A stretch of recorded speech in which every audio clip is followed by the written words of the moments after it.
Picture this. Picture this for a minute. The day we're saying JOAO FELIX is a perfect signing, Willian scores a hat-trick against Chelsea. Fulham versus Chelsea. 10th position Chelsea versus 7th position Fulham. Who would have thought in January 2023 when Chelsea play a London derby against Fulham, Chelsea will be in 10th position, Fulham will be in 7th position. Fulham have scored 30 goals, Chelsea have scored 20 goals in the Premier League. Man, this league is something else, man.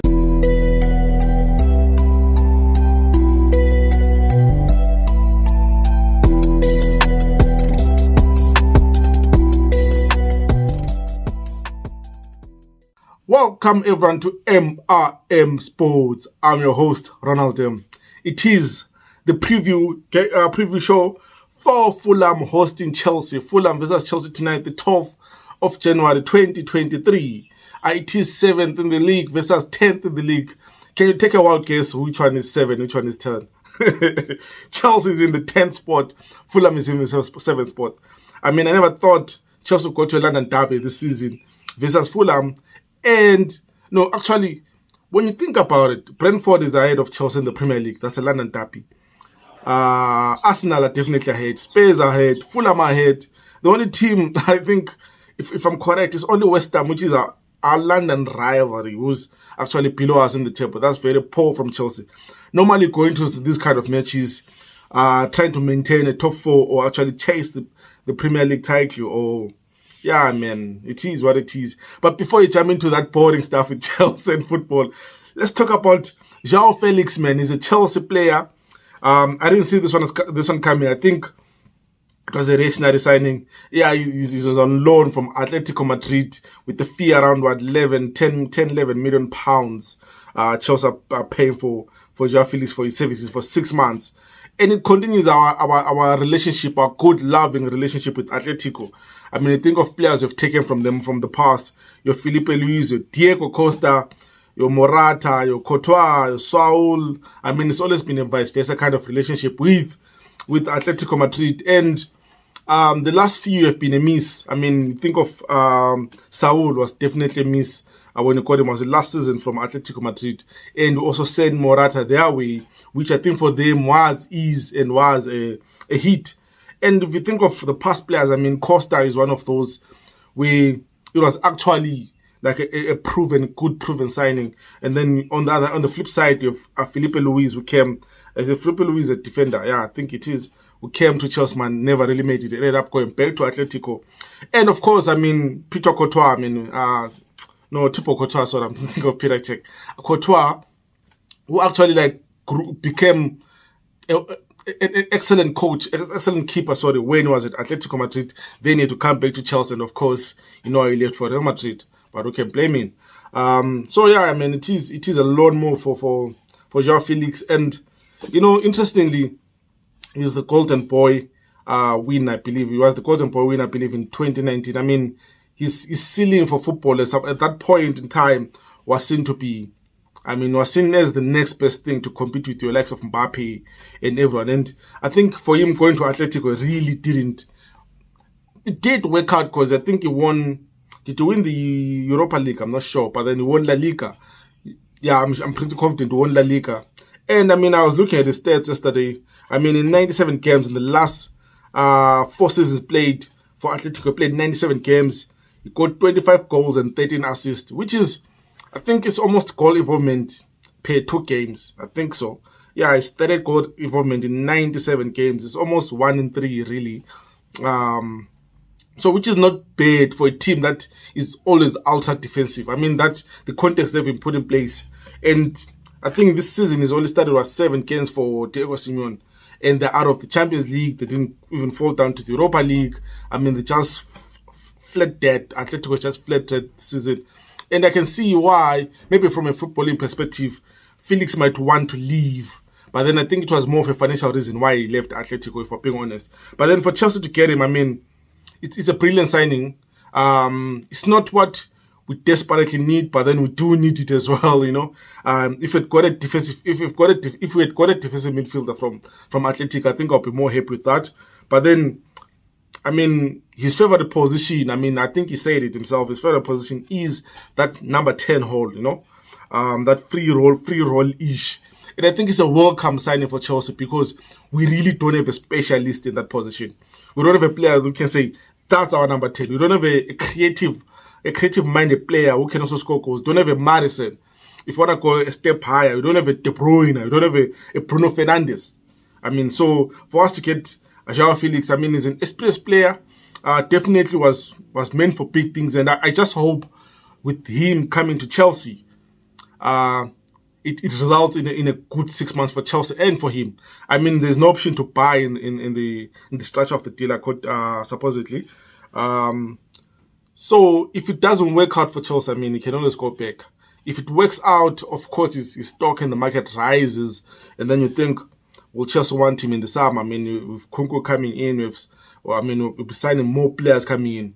But then, nonetheless, man, for me personally, it is one of those signings that, because of where we are at the moment, I mean, if we're in a position like Arsenal are, then we're adding this wonderful player. I think I'll be up for it. I'll be ready to celebrate that. At least it's another dimension of bringing it to the team to try and fight for the title, or even if we're fighting for top 4. But then all hope is lost now. I think maybe we might come in the Champions League because I think he is eligible to play in the Champions League. Definitely. That might be the end where we're looking at, okay, we're bringing up a different element to the Champions League. A player with Champions League experience, who knows how to play away from home, all over Europe. I mean, that's another advantage. And he's a Portuguese international. He was there at the World Cup. He played well at the World Cup. So expecting that he brings some of that form into this dead Chelsea team, into this awful Chelsea team, man. And of course, it's a risk for Chelsea. It's a risk, but then it's a risk I'm willing to take because you have a player I think can play across the front three.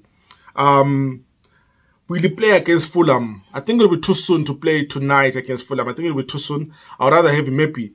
At most, he should play on the bench or he should play in the stands watching what a bad decision he has made joining Chelsea, footballing-wise. But then, I think it's a risk we have to take. And I'd definitely love to see him. If he's not injured or anything, I'd love to see him against Crystal Palace in the weekend. And you think, with him in the team, I think the best way to go would be a 4-2-3-1. I think for me, if I was advisory to Graham Potter, I'd ask him to play a 4-2-3-1 with him as the central attacking midfielder, with him as that number 10 behind Fofana. I mean, rest of it, play Zakaria and Kovacic as the two midfielders.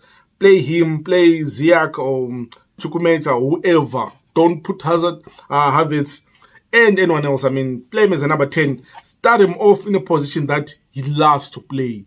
So that you see that you're backing him, you want him to play in that position, you believe in what he's going to bring to the team. Don't start making him a wing back or a wing or whatever, or even a striker. I'm sure he can play up front, but then just for this game against Crystal Palace, start him in a position where he's most comfortable to play in. Then you see how he gels around the team, how he builds around the team. I mean, it is a built-in project, so you might as well experiment with that because we've tried a lot of things now that just don't work. So try to play him there and then maybe play for fun and the new signing as a striker to see what he's got if you're not going to play Opa, because clearly Graham Potter doesn't rate Operman. But then moving along to the game, of course, I mean, it is 10th, being hosted by 7 position Fulham. Chelsea in 10th position, hosted by Fulham in 7. I mean, Fulham on 28 points, Chelsea on 25. Fulham have actually scored. I was looking at this. This is crazy. Fulham have scored 30 goals, Chelsea, and conceded 27. Chelsea has scored 20 goals and conceded 19 goals. Chelsea has a positive goal difference of 1, Fulham of 3. I mean, for Fulham to have played 18 games and conceded and scored 30 goals, which is, it's not a bad. It's a goal and a half every game. For a club like Fulham, that's acceptable. For Chelsea to have played 17 goals and 17 games and scored 20 goals and conceded 19 goals. We have conceded more goals than the games we've played in the Premier League. I mean, let that sink in. We've spent so much money on the defense and we've conceded more goals than games we've played in. How bad do you want Chelsea to be? And they've scored 20 goals. The top goal scorer of the Premier League has more goals than Chelsea. Haaland has more goals in the Premier League than Chelsea. than the whole of Chelsea combined. I mean, our top goal scorer is what? Havertz with 4 goals, and I think Sterling with 4 goals. 4 goals in 17 games. Our top scorer has. I mean, if there's any bad stat, that's the number one best stat. That's the number one best stat. But then, if you're Fulham fan, I mean, you have to love life in the Premier League. I mean, if Fulham avoid defeat to Chelsea, they remain what in seventh position. I mean, you have Brighton ahead of Chelsea. You have Brentford ahead of Chelsea. Fulham ahead of Chelsea. I mean, the other teams are the teams you'd expect, and also Newcastle included, man. But then those 3, Fulham, Brighton, Brentford, to be ahead of Chelsea at this point in January in the Premier League, that's a crime for Chelsea, man. That is a crime. That is a huge, huge offense. But then, I mean, the only saving grace for this game, because I genuinely think if what's his name? If Mitrovic was there for Fulham, I wouldn't see Chelsea winning this game. Mitrovic is suspended for this game, which is a blessing in disguise. I have Mitrovic in my fantasy Premier League, but then for this game, I'm actually happy he's not playing Chelsea. And it gives us a shot. I mean, the players that I should be worried about if I was a Chelsea fan, definitely Willian. It's so crazy. We sent Willian to, we released Willian 2019 before we won the Champions League. We released Willian to Arsenal. He stunk the place, went to Brazil, he's back in the Premier League, and he's doing better than some of our wingers, man. That's a crazy one. And then you think of Andreas Pereira, the former Manchester United player, who for me, I mean, in United, they sent him out on loan, the season was there, he never really clicked for him. It's good to see him revive his career. Then, of course, in midfield, I mean, they have Palina, who I think has been wonderful for them, has been excellent for them in the midfield. So I think midfield-wise and attacking options-wise, you know, this game, when you think about it, it's a 50-50. We can't just rely on Chelsea being a big club and thinking it's going to be walking in the park. It's a 50-50. Yes, on paper, we might have the better players. But then on form, because Fulham have won the last 3, Chelsea have only won one game in the last however games, man. I mean, in the last 3, we have lost 1, drew 1, won 1. I think we defeated Bournemouth. We drew with Nottingham Forest, and of course, we lost to City. And Fulham, they defeated, I think, Crystal Palace, Southampton, and I forgot which the other team they defeated. But then they won 3 of the games. So, again, it's one of those games that we can't take for granted. I mean, it would be definitely welcome if we defeat Fulham with, I think, plus 3 goals. If we get 3-0 there, I think we're definitely going above them in the Premier League table. But then, do you think Chelsea will score 3 goals? I don't think so. So, we'll see how it goes, man. Hopefully, for Chelsea to win, even if we don't progress, like don't jump into 7th position in the Premier League. Hopefully, it's one of those wins that we start to gain a bit of momentum, because we do need momentum. We do need something to go our way. I mean, at times I feel sorry for Graham Potter, man. I mean, midweek in the Carabao Cup, in the FA Cup, I mean, fans were chanting for the departed coach, for Thomas Tuchel. They're chanting for Roman Abramovich. Which, I mean, if you're the new owner of the club and you have a new coach of the club, how do you feel? But I mean, you spend so much money hoping the supporters will get behind it, and then they still miss the old baller in Roman, man, and they miss the old coach in Tuchel. How does that make Graham Potter feel? But then, I mean, if he was getting the positive results, no one would be chanting those names. If he was like properly having a coach, Chelsea, I mean, playing some amazing football, showing us our deficiencies, that we can attack, we can control the game, but then we're just lacking goals, and I need a new keeper, I need a new defense, then I think Chelsea fans will be behind him. But it is what it is, man. It's going to be a tricky game for Chelsea, as I've said. It's going to be one of those games that you can't call. For me, how do I see this game going? You know what? I'll try and be faithful to Chelsea, and I say maybe Chelsea might nick it 2-1. I don't see us winning 4-0 or so. I think Fulham are competitive. Fulham at home, Craven Cottage will be buzzing. I mean, they want that victory versus Chelsea. And you can see how the stadium will erupt if that 90-minute whistle blows and they've won like 2-1 or 2-0 or whatnot. But then I think for Potter, this is a game to play youngsters. This is a game to drop your Mount, drop your Havertz. Please don't play Havertz. Play youngsters. Play Fofana. Play the players they've signed. Play Fofana. Play Christian Benoit. The new signing from Monaco, Bernard Bashadile. Play Chukwuemeka. Play the youngsters from our academy system, man. Just don't play the old horses who really make football look boring now. Don't do that. Where is the fighting spirit? I mean, Where is the fighting spirit that is known for Chelsea? We play bad, we don't play attractive football, but then we get to win 3 points at the end of the game. I mean, that's what we need now. Try and play these youngsters. Even if they make mistakes, I think the fans will be more receptive and more appreciative of what they're trying to do. Personally, I'm tired of seeing Havertz play football. I don't know what Havertz's best position is. I'm tired of seeing what Havertz does with the ball. Just give me youngsters and let me believe that against Crystal Palace, when we slot in JOAO FELIX into the team, we're going to see amazing football. We're going to see something for change. Because if we're not careful, Palace will also maul us. So we need to pick up these 3 points. I mean, these are a must win. A must win.